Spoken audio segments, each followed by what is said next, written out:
Hello दोस्तों, नमस्कार। आप लोग देख रहे हैं क्लास 11th का बायोलॉजी का जीव विज्ञान का जो वायरल पेपर इंटरनल एग्जामिनेशन 2023 का जीव विज्ञान का जो वायरल पेपर है उसका हम सब्जेक्टिव कराएंगे। यानी कि खंड ए तो ऑलरेडी करा दिया गया है, लिंक डिस्क्रिप्शन में मिल जाएगा ऑब्जेक्टिव का। ये सब्जेक्टिव हम लोग कर रहे हैं आज जो खंड ब है, ठीक है। तो चलिए हम लोग जल्दी से खंड ब की तरफ में चलते हैं। क्वेश्चन बारी बारी से हम लोग पढ़कर इसका आंसर देखेंगे। देखिए ये सब ऑब्जेक्टिव क्वेश्चन जो है ना एक करा दिया गया है। अब हम लोग को केवल खंड ब यानी कि सब्जेक्टिव क्वेश्चन सेक्शन बी से हम लोग को कराना है। तो दोस्तों यहाँ पर आप लोग देख सकते हैं पहला नंबर क्वेश्चन यहाँ पर ऊपर आ रहा है कि केचुआ के चालन के बारे में एक नोट्स लिखना है। किस प्रकार से नोट लिखना है पूरा चीज़ मैं आपको अपने हाथों से टाइप करके दिया हुआ हूँ। तो आप लोग को ग्रुप में जुड़ जाना, वहाँ से मिल जाएगा आपका इसका क्वेश्चन। चलिए हम लोग क्वेश्चन कौन कौन से लिखे हैं कि इसका राइट आंसर क्या होगा वो चीज़ हम लोग देख लेते हैं। तो दोस्तों यहाँ पर आप लोग देख रहे हैं सभी प्रकार का आंसर यहाँ पर क्वेश्चन के साथ यहाँ पर दे दिया गया है, ठीक है। तो यहाँ पर देख लीजिए आप लोग, मैंने अपने हाथों से कंप्यूटर पर टाइप करके इसको सोल्यूशन के साथ मैं आपको दे रहा हूँ। देखिए दिया गया है क्लास 11th का वायरल पेपर बायोलॉजी का subjective by Prakash sir, Guru Mohite study point.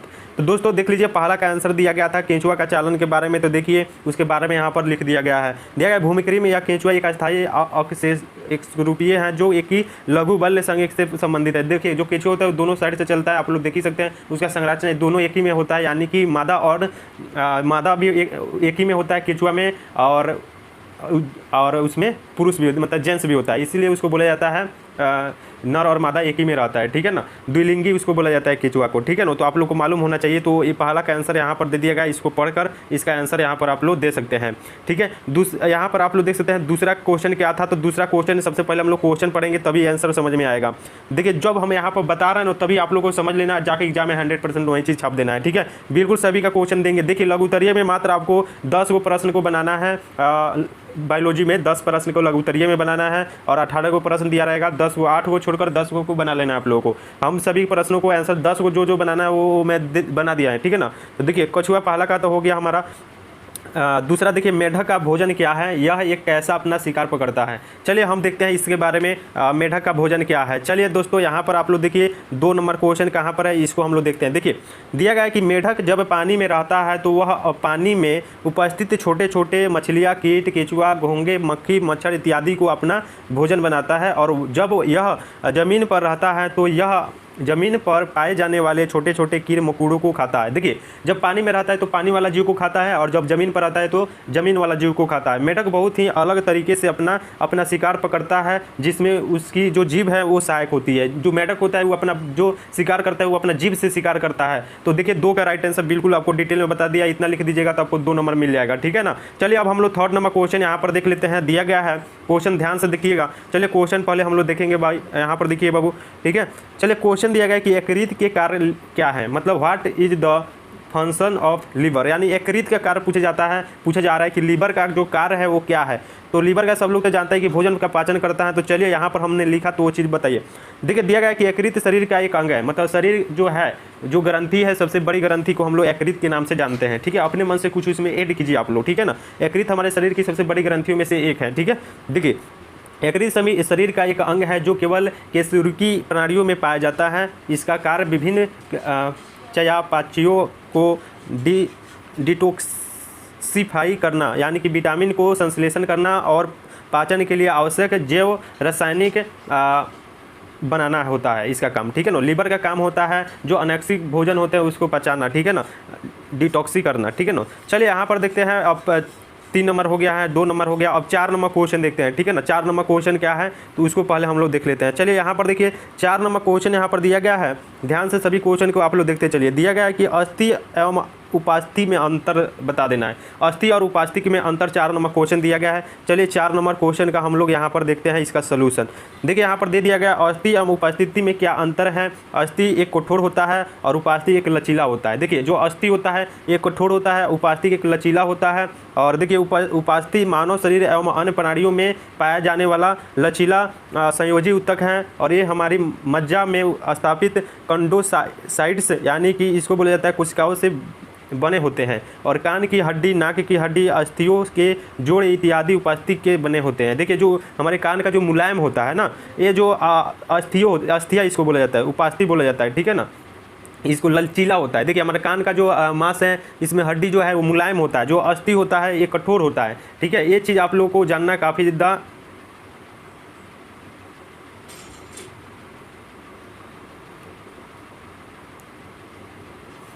Flight mode में करके ही वीडियो बनाना ठीक रहेगा, बहुत ज़्यादा कॉल आ रहा है। देखिए यहाँ पर 4 नंबर क्वेश्चन जो था ये तो हो गया हमारा क्लियर। अब 5 नंबर क्वेश्चन देखते हैं, ठीक है ना। और सभी विद्यार्थी लाइक कर दीजिए, सब्सक्राइब कर दीजिए, क्योंकि इतना मेहनत आप लोगों के लिए हम कर रहे हैं, ठीक है ना।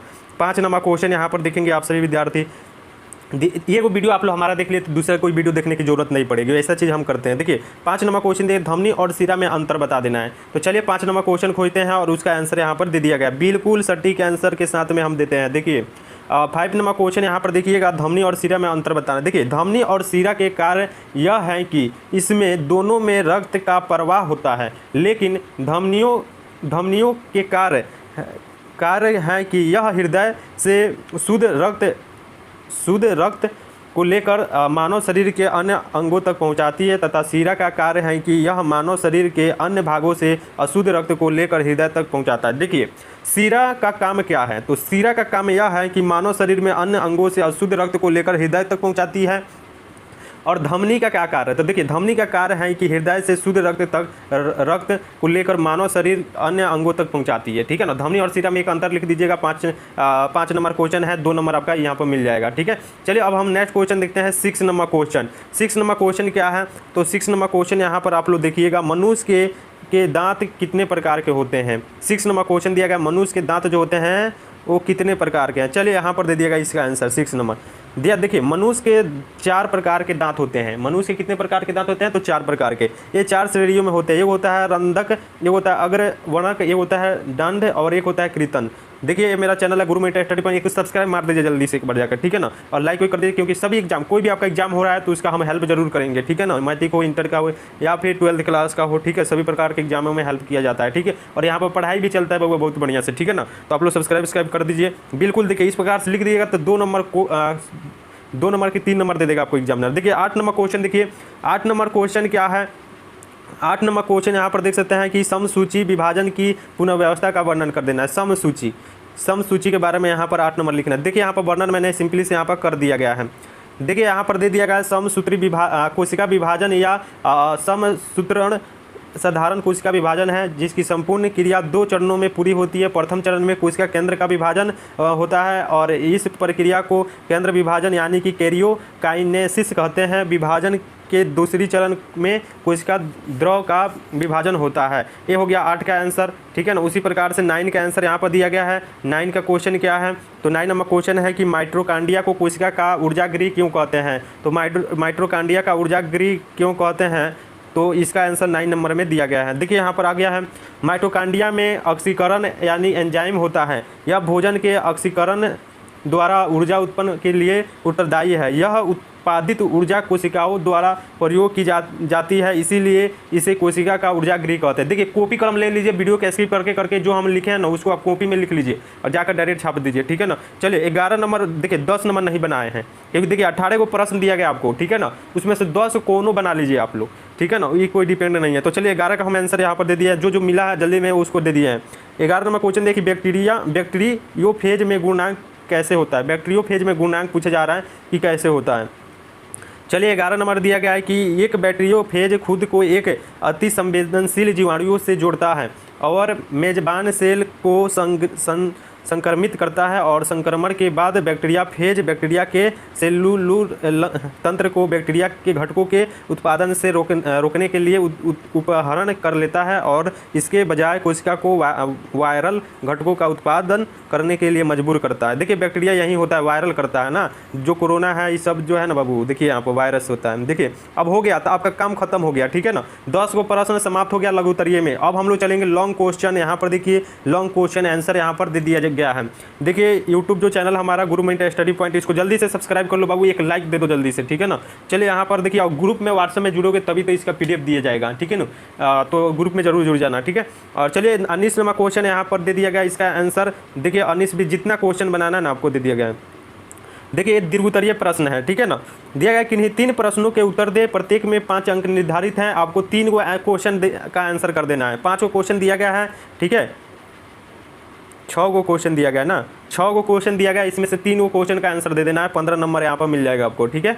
तो चलिए 15 नंबर यहाँ से आपको मिल जाएगा। तो कौन कौन से, पहला 19 नंबर क्वेश्चन हम बना दिए हैं, 20 नंबर बना दिए हैं और 21 नंबर डायरेक्ट बना दिए हैं, ठीक है ना। तो चलिए हम देख लेते हैं तो देखिए 19 नंबर क्वेश्चन दिया गया है कि अर्धसूत्री विभाजन की क्रिया का वर्णन कीजिए। तो अर्धसूत्री क्रिया का वर्णन हम कर दिए। यहाँ पर देखिएगा आप लोग 19 नंबर क्वेश्चन में देखिए यहाँ पर दे दिया गया कि प्रत्येक गुण सूत्र अपने समान सूत्र के साथ एक फिर से दूसरे सिरे तक जुड़ता है और जुड़े हुए सूत्रों को क्रोमोमीटर केवल अपने समान क्रोमोमीटर से ही जुड़ते हैं। जाइगोटिन अथवा के अंत तक युग्मक की क्रिया पूर्ण हो जाती है तथा गुण सूत्र एक दूसरे के इतने अधिक समीप होते हैं कि वे एक ही प्रतीत होते हैं। तो यही हो गया 19 का आंसर। और 20 का देखिए 20 में जो है ना ये बी करके आंसर देना होगा।